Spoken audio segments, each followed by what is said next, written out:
I'm going to show you how to rotate a clip.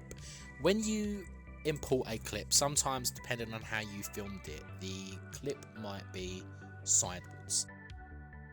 So we're going to import a clip, and as you can see, the video clip that's in Trafalgar Square is on its side.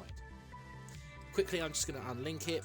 So we need to go to the clip, and as you can see, it's not quite ended up how I wanted it.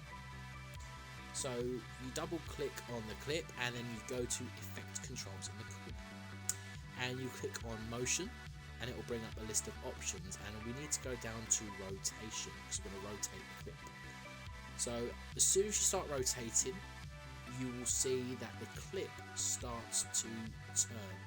Okay, now you need to be really precise with this because otherwise it's going to look a bit lopsided.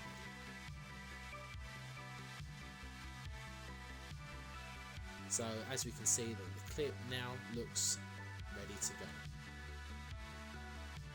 I'm going to right click that and scale to frame size to make sure that that's perfect and how it actually should be. So now I have two clips that will look pretty okay when I go to make the video.